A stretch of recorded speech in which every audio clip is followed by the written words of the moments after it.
생선을 달라 하는데 생선 대신에 뱀을 주며 알을 달라 하는데 전갈을 주겠느냐?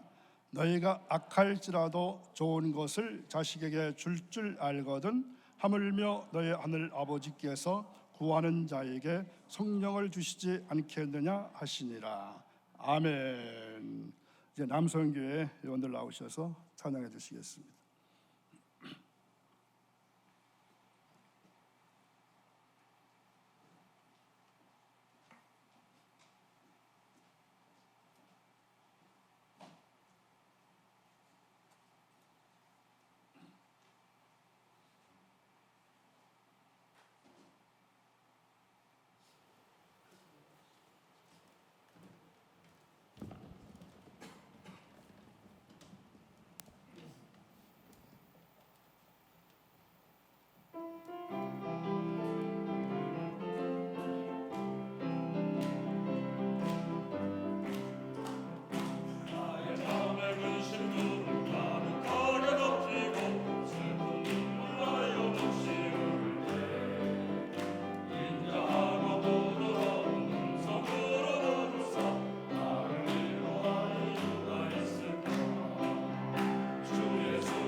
아멘.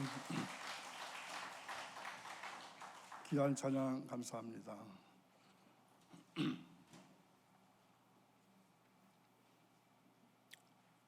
어느 신앙 잡지사에서 교인들에게 설교에 관한 설문조사를 했습니다. 먼저 어떤 설교를 듣기 원하십니까? 자, 여러분 같으면 제일 먼저 어떤 설교를 듣고 싶으신가요? 뭐 아무 생각 없으신가요? 요런 겁니다.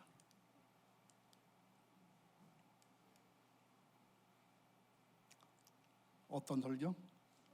축복에 대한 설교. 그 다음에는 뭘까요? 두 번째, 상한 심령과 병 고침. 그리고 세 번째는 전도에 대한 설교가 세 번째로 밀려 있습니다. 그 다음에 어떤 설교를 들을 때 짜증 나시나요? 어떤 설교 들으실 때 짜증 나십니까?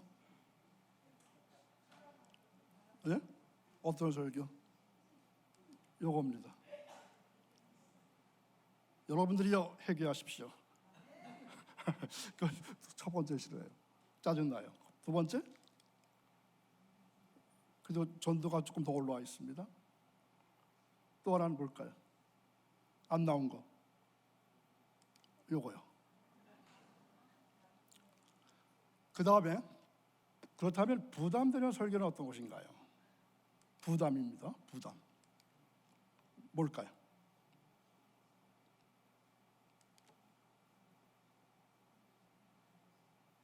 역시 전도 설교입니다. 교인들은 전도에 대한 설교를 시작하면은 어떻게 할까요? 벌써 에이 하면서 졸기부터 시작합니다. 그런데 담임 목사님도 똑같은 설교를 하셨어요. 그래서 저는 이제 목사님께 결론이 왔으니까 뒷받침해야 되겠죠. 그래서 이론과 실제로 말씀을 전할까 합니다. 그런데 부담스러운 설교라도 어떻게 될까요? 들을 것은 들어야 합니다. 왜 그렇죠? 주님의 지상 명령이기 때문에. 그리고 그리스도인이라면은 꼭 이수해야 하는 어떤 과목? 필수 과목입니다. 필수 과목. 그러니까 다소 부담이 돼도 공부할 것은 공부하시고 들을 것은 들으시길 바랍니다. 부담이 된다고 해서 듣지 않는다면 그것 때문에 나중에 큰 피해를 보게 될 수도 있습니다. 협박입니다. 사실 신앙생활에 있어서 제일 짜증나고 부담되는 것들이 또한 제일 중요한 것들이기도 합니다.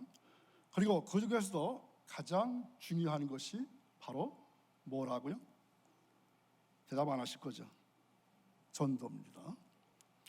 이 세상에서 사랑하는 사람이 남기는 가장 의미 있는 말이 있습니다. 그것을 가리켜서 뭐라고 할까요? 유언이라고 합니다. 평소에 부모님 말씀을 거스리던 불량아도 부모의 마지막 유언만큼은 지키려고 노력을 한다고 합니다. 왜냐하면 유언은 그만큼 의미가 있는 말씀이기 때문에 그렇습니다. 예수님이 이 땅에 오셔서 모든 사역을 마치시고 승천하시면서 제자들에게 마지막으로 남긴 말씀, 즉 유언이 있습니다. 그것은 땅 끝까지 복음을 전하라. 또 하나, 모든 민족을 제자로 삼아라. 이것을 가리켜서 어떤 명령, 지상 명령, 위대한 명령, 지상 최대 명령, 반드시 따라야 하는 명령, 이렇게 말하고 있습니다. 그래서 전도의 특징은 뭘까요? 뭐가 있을까요? 긴박성과 긴급성이 있습니다. 무슨 의미인지 아시겠습니까? 내일은 내 날이 아니기 때문입니다. 사람은 내일을 아무도 모릅니다. 여기 계신 분 중에서 내일 아침에 내가 확실히 일어날 수 있다, 장담하시나요? 장담하십니까? 내일 우리가 또 볼 수 있다고 확신하시나요? 내일 아침에 내가 오늘처럼 또 일어날 것이다, 이러한 보장이 없습니다. 자, 예를 들어서 내가 전도하려고 했던 사람이 내일 또 만나게 될 것이라는 보장이 없기 때문에 전도는 긴박하기도 하고 긴급하기도 하다는 겁니다. 내일 아침에 내가 오늘처럼 또 일어날 것이다, 이러한 보장이 없습니다. 어느 권사님 한 분이 휠체어를 타시고 목사님을 찾아오셨어요. 목사님, 온몸이 아파 죽겠어요. 나를 위해서 기도해 주십시오. 그러자 목사님은 깜짝 놀라셨어요. 권사님, 왜 갑자기 이렇게 되셨어요? 목사님, 전도를 하다가 그만두니까 그때부터 온몸이 아프기 시작하더니 이렇게 관절염까지 걸렸습니다. 자, 전도하던 사람이 전도 안 하면 뭐에 걸린다고요? 관절염에 걸리고 말아요. 건강도 하나님께서 전도한 사람에게 주시는 것입니다. 또 나만 잘 믿으면 되지 남편까지 전도할 필요가 있겠는가 이렇게 생각하다가 화를 당한 아내도 있습니다. 그는 아내는 혼자서 살짝 교회 다녔어요. 그런데 어느 날 남편이 회사에 부도가 나자 그만 고민 끝에 옷장에 큰 일을 저지르고 말았어요. 만약 그 아내가 남편을 전도했었다면 남편이 부도 났다고 해서 극단적인 선택까지는 하지 않았을 것입니다. 그런데 구원받지 못한 남편은 낙심한 나머지 극단적인 선택까지 하고 만 것입니다. 그때 가서 전도할 걸, 전도했으면 남편이 금식 기도를 했을 텐데 껄껄해봐야 어떻다고요? 소용이 없습니다. 남편을 잘 전도하지 않아서 과부가 되고, 동업자를 전도하지 않아서 돈을 잃고, 전도하던 사람이 전도하지 않아서 병에 걸리게 됩니다. 이렇게 전도하지 않아서 고난과 고통을 당하고 있으면서도 사람들은 여전히 전도가 부담스럽다 이렇게 말합니다. 여러분도 그러신가요? 그럼 목사님 설교 오늘 잘못 들으신 거네요? 그러나 전도는 하나님의 축복입니다. 또한 하나님의 능력입니다. 그리고 또 하나 하나님께서 기적과 능력을 보여주십니다.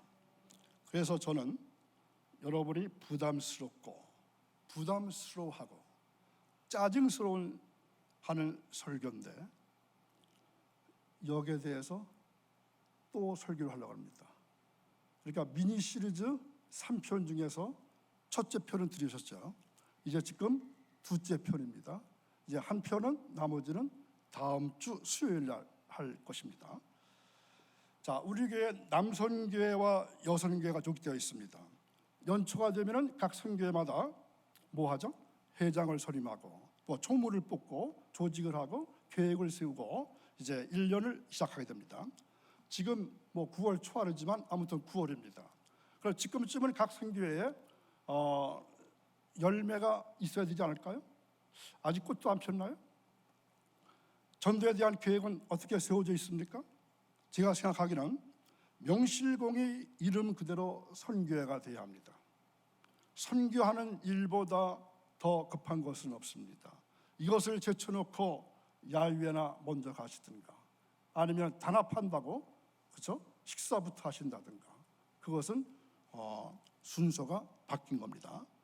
그런데 목사님도 전도에 대한 설교를 하지 않고 성도들도 전도에 관한 관심이 없는 교회는 교인이 자꾸 줄어들어서 나중에는 뭐만 남을까요?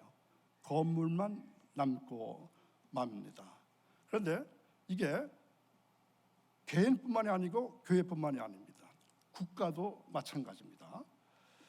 영국이 전도를 많이 했을 때는 세계를 호령하는 대영제국이 되었었습니다. 미국도 열심히 전도할 때는 경제적인 축복을 누리고 영향력을 행사할 수 있었습니다. 그러나 전도의 선교활동을 그만두니까 어떻게 됐다고요? 많은 문제가 생겨나서 나라가 점점 위축되어 가고 있습니다. 지금 미국의 교인 수가 점점 줄어들고 있습니다. 어느 정도일까요? 20년 전보다 20% 이상이 줄었다고 합니다. 전 국민의 50% 이상이 돼야 그래도 기독교가 국교다 이렇게 말할 수 있는데 현재는 46.5%입니다.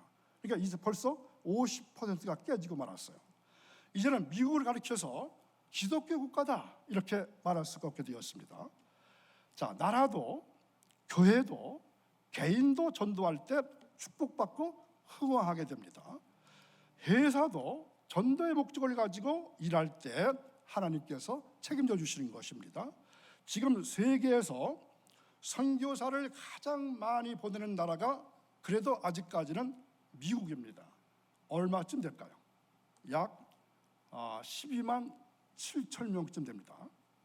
우리나라는 작년 2018년 해외 한국인 선교사 파송 나라가 171국에 27,993명이었습니다. 작년 말 통계입니다. 우리나라의 많은 신학자들은 지났지만 2008년쯤 되면은 우리나라가 미국을 추월할 것이다, 이렇게 전망했던 적이 있었습니다. 그런데 10년이 지났지만 안타깝게도 아직까지도 미국을 추월하지 못하고 있습니다. 오히려 많이 떨어졌습니다. 세계 선교사 파송 국가가 숫자가 미국을 이어서 2위였지만 이제는 밀려났습니다. 브라질에 추월당해서 현재는 우리가 몇위? 6위 정도가 되고 말았습니다. 자, 순위를 볼까요? 첫 번째가 미국, 두 번째가 브라질, 세 번째가 프랑스, 스페인, 이탈리아, 그 다음에 한국입니다. 우리나라가 왜 이만큼 잘 사는 나라가 된 줄 아시나요? 이렇게 세계 곳곳에 선교사를 보내고 선교하고 있기 때문입니다. 아멘. 미국이 숫자적으로 제일 많지만 파송된 나라의 분포를 볼 것 같으면 우리나라가 훨씬 더 광범위합니다. 171개국에 선교사를 보내고 있습니다. 제가 미국에서 선교회 사역을 하면서 제가 사역했던 이 도시를 시간 있을 때마다 돌아다 봤습니다. 이 전도, 선교에 관련된 일이라 제가 직접 경험한 것들, 또 목격한 것들, 그리고 미국에서 살고 있는 우리 한국 교우들이, 또 청소년들이 어떻게 교회 생활, 어떻게 봉사 생활을 하고 있을까 하는 것들을 짤막짤막한 영상과 사진을 보면서 말씀을 나눌까 합니다. 특별히 어린 학생들이, 청소년들이 미국에 살면서 공부하면서 교회 생활을 어떻게 할까, 물론 단면이지만 몇 가지로 살펴볼까 합니다. 제가 사역했던 도시는 안 넘어가요?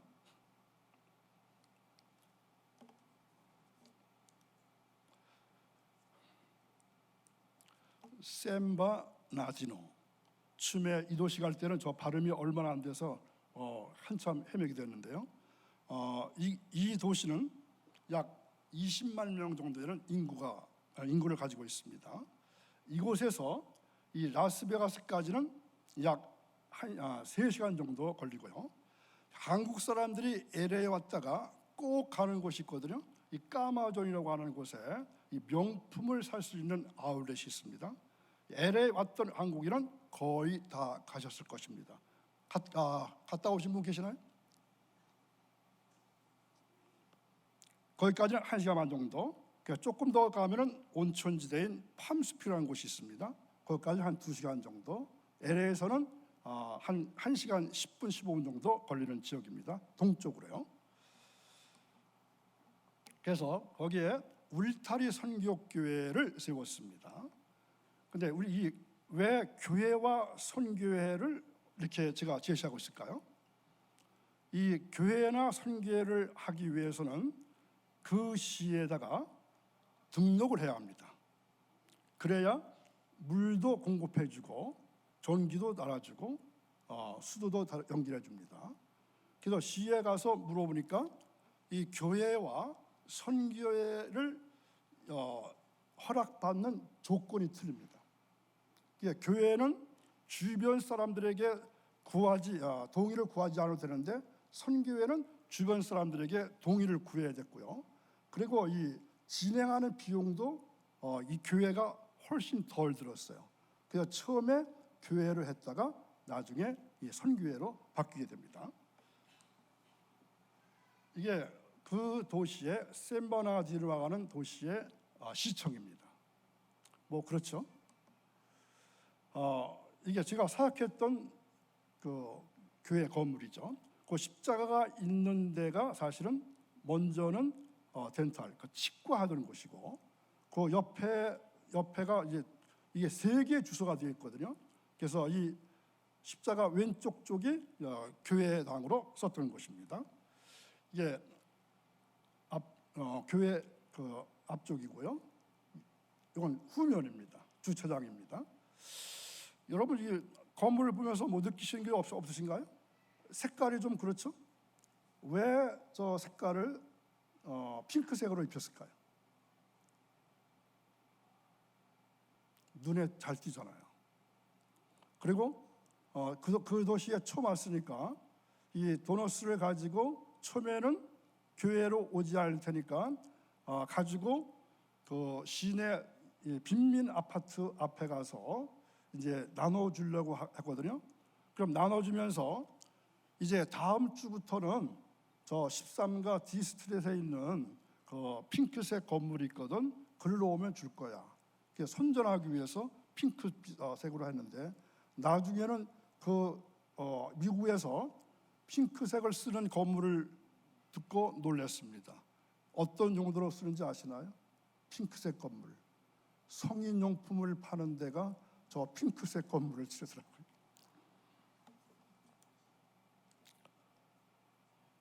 요거는 제가 살던 집입니다. 7년 동안 살았는데요. 처음에 850불부터 시작해가지고 이제 떠나올 때까지는 1150불이었어요. 싼가요, 비싼가요? 방이 3개, 화장실 2개, 큰 거실. 그리고 뒤쪽에는 한국 사람이면 공터가 있으면 뭐 하죠? 그냥 파고 그냥 뭔가 심어 먹거든요. 엄청 큰 그런 공터가 있어요. 그런데 아직도 이 단층이기 때문에 기와 건물이 많습니다. 그리고 또 하나 특징은 저 재료가 뭘까요? 저게 나무입니다. 거의 캘리포니아는 나무를 많이 써서 집을 짓습니다. 그 나무를 짓는 곳에다 시멘트를 입힌 거예요. 자, 이제 그 교회 아까 보셨던 그 후면 주차장에서 활동하는 모습들입니다.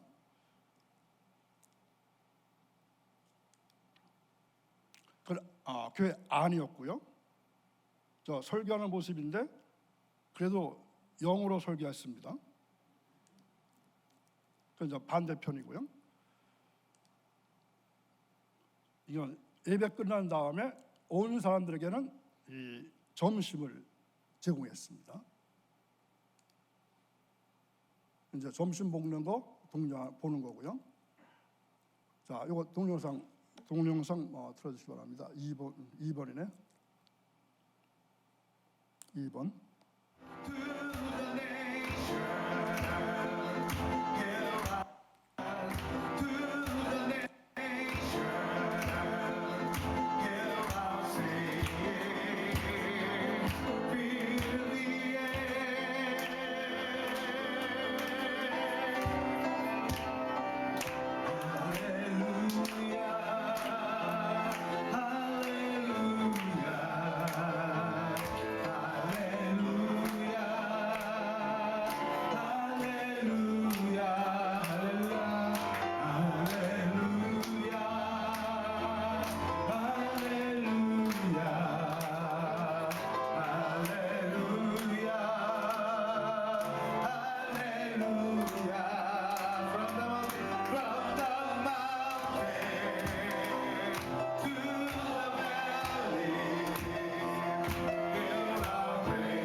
스톱 해주세요.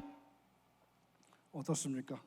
저분들이 홈리스라고 생각되시나요? 예배에 열정적입니다. 아주 말씀도 경청하고 있고요. 기도도 열심히 합니다. 저기서 기도할 사람 기도해요 그러면 소음없이 나와서 마이크 대고 기도합니다. 이것도 동영 3번이요.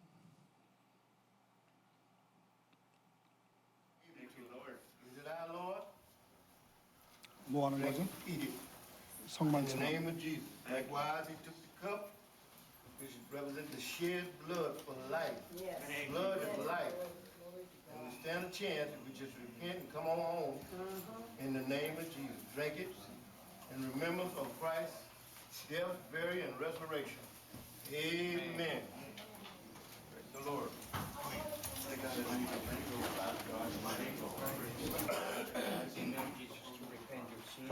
스톱 해주세요. 처음에 2, 3년은 목사는 저밖에 없었는데요. 슬금슬금 한 사람, 두 사람 제가 초청하지 않았는데 어떻게 알았는지 한 분, 두 분이 목사님들이 찾아오셨어요. 저 키 크신 분은 UMC 미국 연합감리교회 원로 목사님이셨거든요.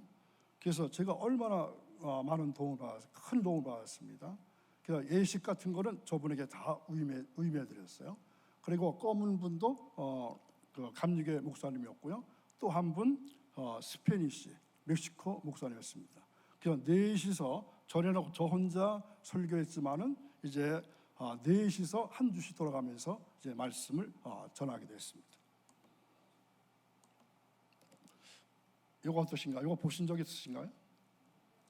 지금 우리나라에도 이게 들어와 있습니다. 크리스크림 도넛이라고요. 이거 크리스마스 때 이렇게 만들어요.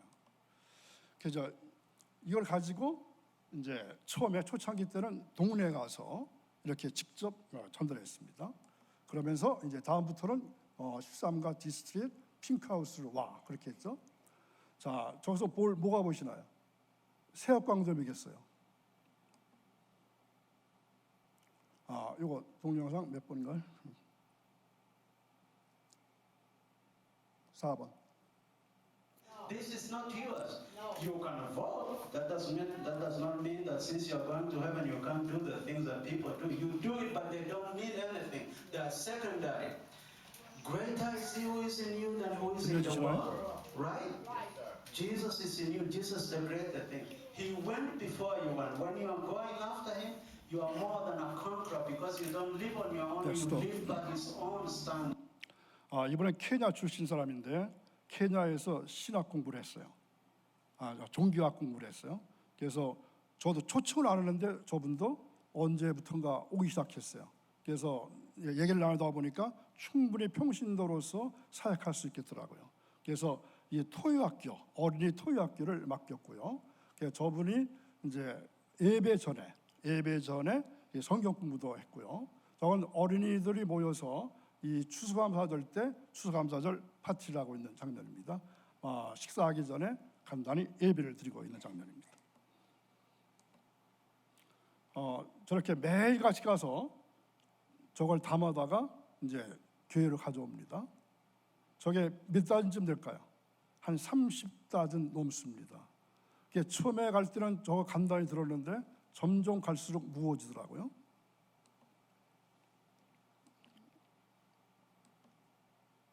이제 저 차에 싣고 오게 되는데 저 차가 너무 고생했어요. 그래서 33마일쯤 됐을 때 차를 바꿨습니다. 이제 한국 사람들이 어떻게 봉사할까요? 이분들은 그 LA 쪽에서 한 네 군데 정도 이 피시마켓, 그러니까 새우 튀김이라든가 이 생선 튀김을 하는 그러한 장사를 하시는 분들인데 한 달에 한 번 와서 교회에 와서 직접 튀겨주는 일을 했어요. 저거 튀기는 날은 어떨까요? 평소에 50명 왔다면 7, 80명 오게 됩니다. 아주 귀한 사역을 도와주셨던 분들입니다. 이분들은 멕시코 사람들이에요. 저 사람들이 거리에서 저걸 나눠주는 것을 제가 목격하고 이제 거기서 하지 말고 우리 교회 와서 하라. 그랬더니 아주 흔쾌히 대답해가지고 저 사람들은 개신교인들은 아닙니다. 이게 멕시코는 천주교가 많죠. 근데 천주교 사람들인데 한 분이 주동이 돼가지고 이웃들이 연합을 해서 음식을 만들어 와가지고 나누는 그러한 장면입니다. 꽤 오랫동안 했어요. 이거는 휘시가 아니라 그 바베큐입니다. 처음에는 저걸 했거든요. 근데 감당을 못해서 나중에는 불고기로 바꿨어요. 이렇게 한국 교인들이 손수 자기들의 물질을 내고 시간을 내고 와서 이 제 사역을 도왔습니다. 이건 뭐 하는 장면일까요? 한의사입니다. 한의사가 침을 놓으려고 하는 겁니다. 저 사람 보십시오. 얼굴이 어떤 쪽을 향하고 있죠? 많은 걷지도 못한 사람이 침을 맞고 걸어 나가는 것을 목격했거든요. 그래서 한 달에 한 번씩 오고 있었습니다. 저 침 놓는 장면이 있고요. 이건 뭘까요? 미용사가 와가지고 이 머리를 깎아주는 일이에요. 제 선교에 왔던 분들 중에서 제가 가장 존경하는 분들입니다. 저 여자분 머리가 꽤 길죠. 자르기 전까지는 저 머리를 빗어야 되잖아요. 근데 자르는 시간보다도 빗는 시간이 더 오래 걸립니다. 저걸 웃어가면서 자기들끼리 농담해가면서 기쁜 모습으로 하는 모습이 얼마나 보기 좋았고, 그래서 여러분들 미용사 자격증 갖고 계신 분은 저 한번 생각해 보시기 바랍니다. 저도 한 달에 한 번씩 저분들에게 머리 깎았어요. 저 뭐 하고 있죠? 라면 먹고 있잖아요. 요거는 밥 보는 것도 했습니다. 요거는 교회 학교, 제 선교회 근처에 그 사회인들이 와서 공부할 수 있는 정규 학교는 아닌데 그런 학교가 있었거든요. 거기에 교직원 한 분이 어떻게 알고 찾아왔어요. 그래서 어린 아이들에게 성경을 가르치는 그러한 일을 하게 됩니다. 이건 어린 아동부들의 토요 성경학교입니다. 이거는 이제 1년에 한 번씩 추수감사 될 때는 저렇게 이 선교회 후원의 사람들이 와서 찬양도 하고 예배도 드리고 먹는 것도 잔치도 이렇게 베풀게 됩니다. 그 장면입니다. 자, 저 어린 아이들 보십시오. 저 아이들이 20년, 30년 후에 아니면 몇십 년 후에 어떤 인물이 나올지 누가 알겠습니까? 제가 결과는 직접 보지 못했지만 아마 성령님께서 인도해 주셔서 저 아이들 중에서 몇 명이라도 예수 믿고 큰 인물이 될 것이라 저는 생각합니다.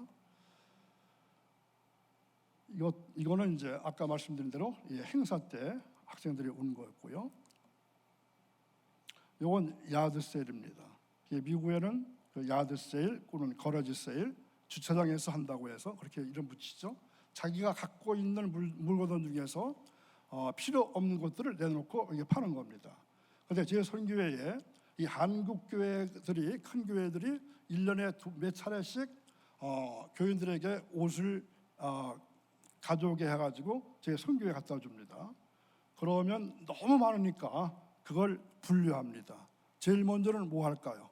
집사람하고 저하고 입을 사이즈 모두 골라냅니다. 지금도 한국에 와서 와이셔츠는 아직도 한 벌도 안 샀습니다. 그리고 팔 만한 것도 골라내고 아주 나쁜 것은 버리죠, 물론.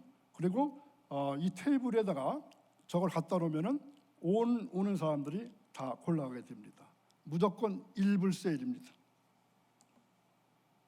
자, 이 동영상 5번 틀어주십시오.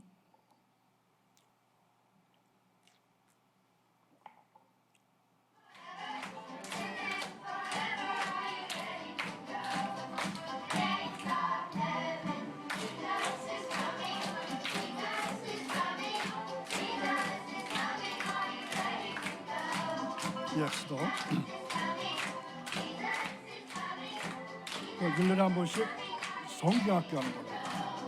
VBS라고 그러죠. 여름 성경학교입니다. 인근에 올리브 장로교라고 있는데 한 200명 모이는 그러한 교회인데 학생들 또한 엄마들 또 그냥 오는 것이 아니라 먹을 거 가지고 그래서 하는데 여기에 3개국이 모이는 거죠. 한국 사람, 그 다음에 멕시칸 계통 사람들, 흑인 사람들 3개국 사람들이 모여서 성경학교 하는 경우가 그렇게 많을까요? 흔하지 않았습니다. 저 성경학교 할 때마다 제가 얼마나 많은 은혜를 받았는지 참으로 고맙고 아주 좋은 그러한 일이었습니다. 그래서 우리 청소년들이 많이 보이잖아요. 찬양팀으로. 자, 이제 마지막으로 하나 보겠습니다.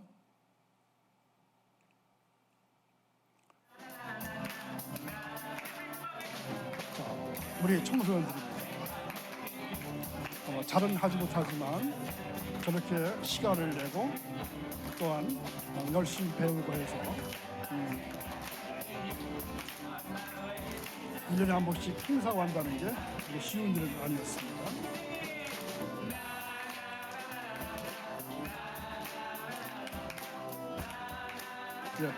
됐습니다.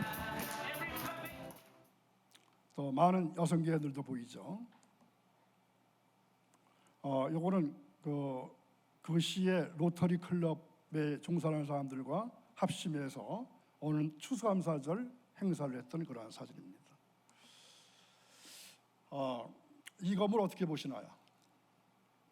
요거는 감리교 쪽은 감리교인데 우리처럼 그러한 감리교가 아니고 자유감리교가 있더라고요.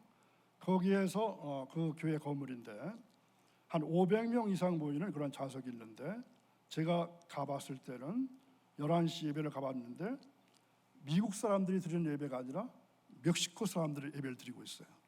그러니까 주인은 11시 예배 안 하고 밀려나가서 오후쯤 하고 멕시코 사람들이 예배하는, 빌려서 예배하는 그런 곳이었습니다. 근데 제가 이 교회를 왜 생각하고 있느냐 하면은 저 뒤쪽에 보면은 학교가 있습니다. 체리 스쿨이라고 하는 학교가 있는데 아주 미니 초등학교예요. 100명 미만 되는 초등학교인데 제가 저걸 감히 넘봤거든요. 근데 넘본 게 잘못인지 응답이 안 왔습니다. 그래서 포기했어요. 그래서 공부할 때 살짝 가보니까 그 검은 사람들도 아니고 멕시코 사람들도 아니에요. 아주 순수 백인들이더라고요. 그래서 놀라가지고 더 탐냈거든요. 근데 나중에 알고 보니까 잘했어요. 유대 아이들이었어요. 유대 아이들을 어떻게 가르치겠어요? 그래서 넘봤다가 아주 잘못했습니다 하고 손을 떼고 말았거든요. 그 교회 건물이었습니다. 자, 이 교회는 아까 말씀대로 500성도 되는 그러한 교회였는데 11시 예배는 멕시코 교회가 예배드리고 정작 미국 교회는 오후에 주일 예배를 드리고 있었습니다. 주객이 전도된 상황이죠. 이들의 멕시코 사람들의 예배는 무척 뜨거웠습니다. 예배 전에 조금 전에 우리가 찬양했죠. 일어나서 찬양을 했는데 그 정도는 아무것도 아닙니다. 시간이 정해져 있잖아요. 그저 인도하는 대로 성령님께서 인도하는 대로 열광적으로 찬양하고 또 설교도 30분, 20분이 아닙니다. 그저 인도자가 끝내야 끝나는 겁니다. 1시간도 좋고 2시간도 좋습니다. 저도 꼭 한번 멕시코에 가서 설교한 적이 있었는데 그 열기에 얼마나 뜨거웠는지 모르겠습니다. 자, 우리나라의 30분 설교, 그죠? 30분 넘어가면 어떻습니까? 아주 그냥 들썩거리죠. 근데 지금 미국 사람들이 가장 좋아하는 설교 시간이 얼마일까요? 25분이에요. 자, 우리나라의 30분, 미국의 25분, 멕시코 사람들의 1시간, 2시간 어떻게 따라가죠? 이러한 큰 교회가 미국 사람들은 점점 줄어가고 그 자리를 누가 비우고 있을까요? 그래서 아직은 한국 교회 사람들이 그리고 멕시코 사람들이 그 자리를 메워가고 있습니다. 이 LA 근교에는 산이 많기 때문에 골짜기마다 한국 사람들이 들어가서 하는 일이 있어요. 농장을 만든다든가 아니면 기도원을 만듭니다. 그런데 지금은 이 기도원들이 한국 사람들은 잘 이용하지 않습니다. 누가 이용할까요? 바로 멕시코 사람들이 옛날에 우리가 했던 것들을 그들이 기도원 가서 하고 있어요. 물론 미국도 아직까지도 미국도 3만 명, 5만 명 모이는 교회들이 있습니다. 그런데 제가 충격적인 그러한 모습을 하나 보여드릴까 합니다. 큰 교회가 몇 년 사이에 무너지는 것을 봤습니다. 제가 사역했던 사역지에서 남쪽으로 1시간 반 정도 가면은 이 가든 글로벌이라는 곳이 있거든요. 거기에 바로 로버트 슐러 목사님이라는 분이 세웠던 세계적으로도 유명한 수정교회가 있습니다. 바닥을 제외한 전면이 1664장의 유리로 덮은 건축물이기 때문에 다른 이름으로 크리스탈 처치 이렇게 말합니다. 이 교회 인근에는 여러분 잘 아시는 디즈니랜드가 있습니다.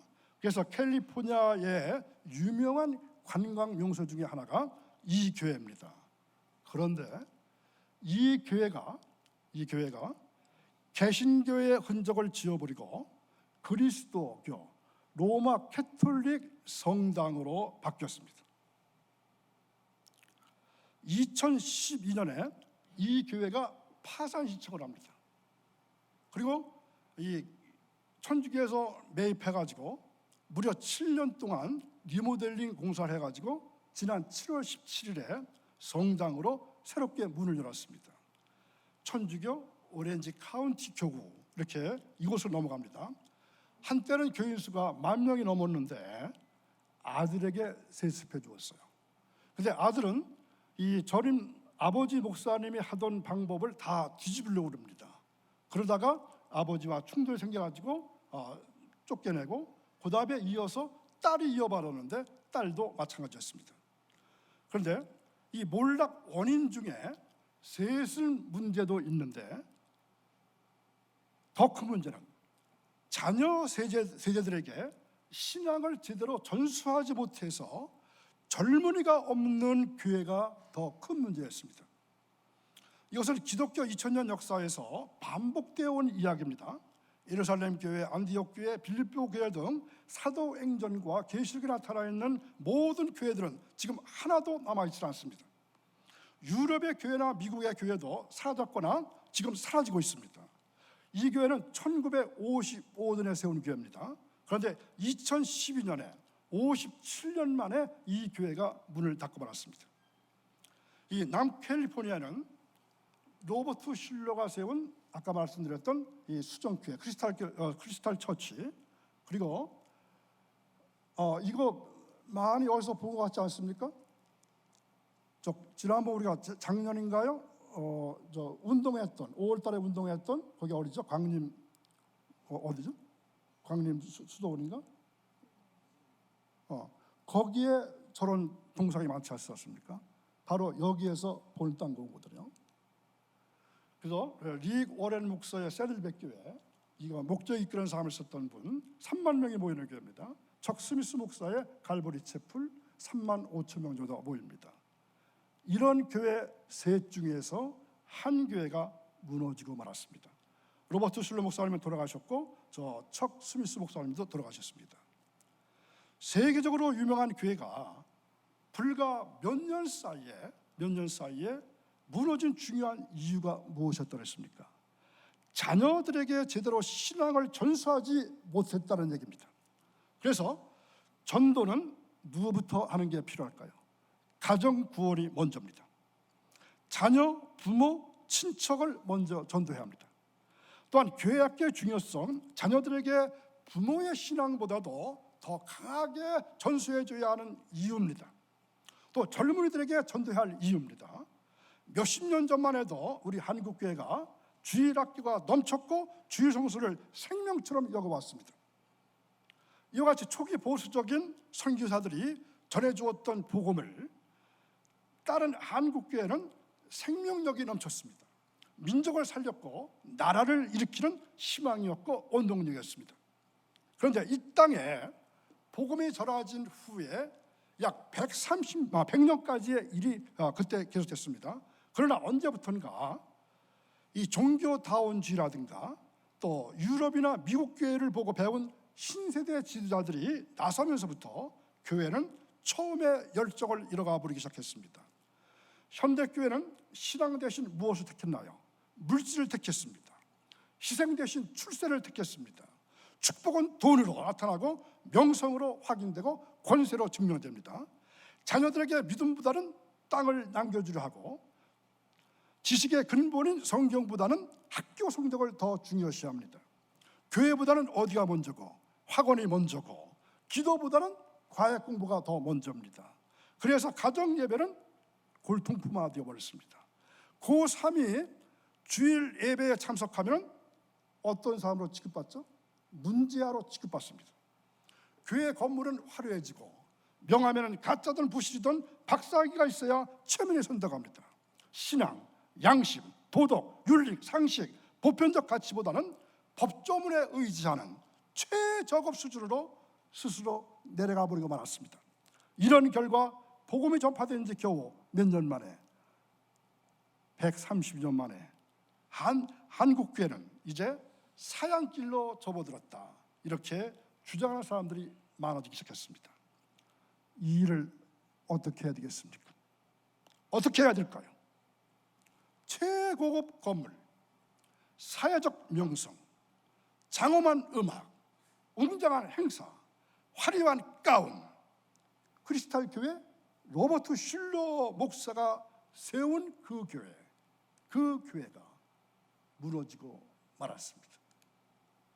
저분입니다.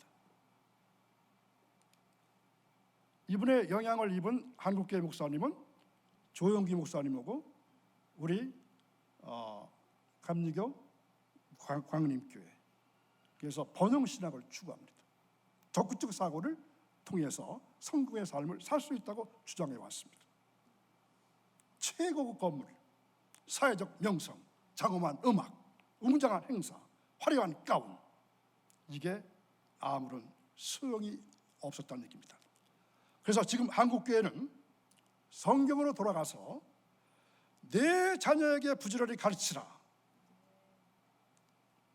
이것을 실천해야 합니다. 그런데 문제가 있습니다.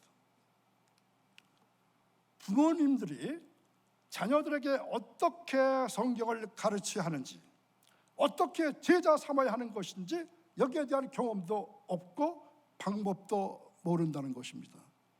제가 너무 무시했나요? 무시했어요? 제가 언젠가 말씀드렸죠. 영어, 수학, 기타 등등 과외 공부를 하는데 동시에 목사님, 우리 교회, 우리 집에 성경 과외 시켜주십시오. 제가 한 1년 이상 된 것 같은데 계셨었나요? 그래서 우리 전원사님 알바 좀 해달라고 그랬잖아요. 성경 과외 공부 선생 있는 집이 생기면 좋을 것 같습니다. 아멘 할 필요도 없죠.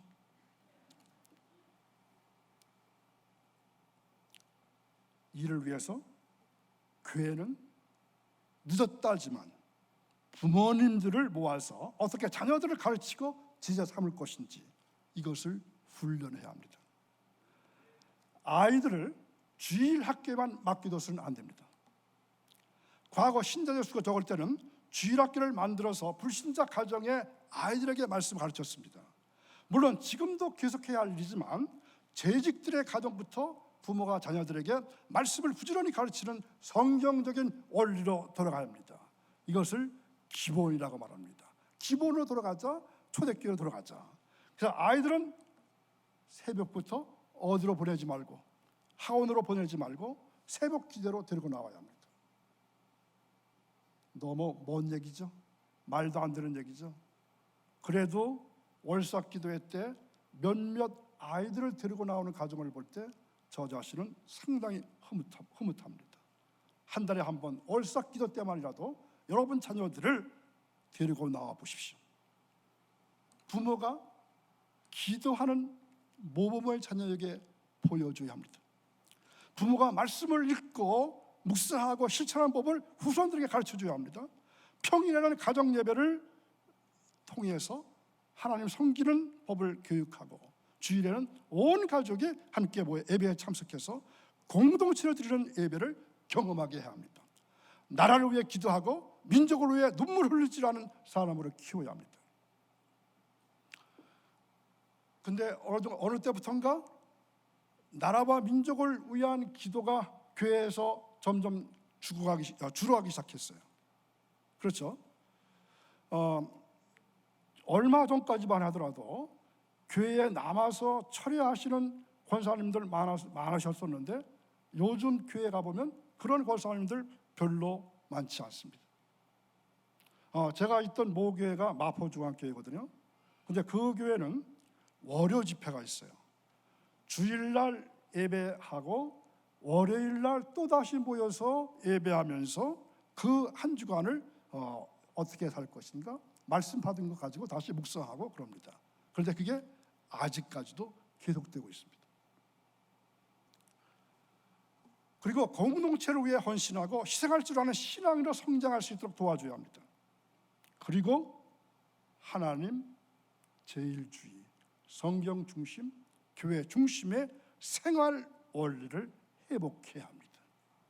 아마 대부분의 젊은 엄마들은 목사님, 그건 옛날 얘기입니다. 지금은 그렇지 않습니다. 오늘 목사님 말씀하셨죠?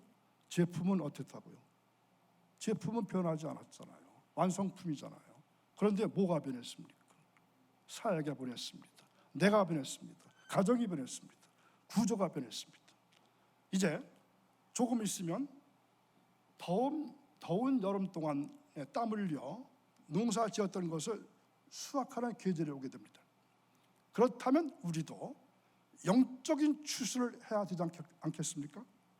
추수감사절이 다가오고 있습니다. 이번 추수감사절에는 헌금도 많이 드리시고, 근데 그것만 드리지 말고 한 영혼을 한 사람이라도 드릴 수 있는 그런 날이 되었으면 좋겠습니다. 많이 하면 좋겠지만 한 성교에서 한 명 아니면 반 명이라도, 각 속해서 한 명씩이라도 전도하면 얼마나 좋을까요? 한 영혼을 구원시키는 것보다 이 세상에 더 귀한 것은 없습니다. 기도하겠습니다.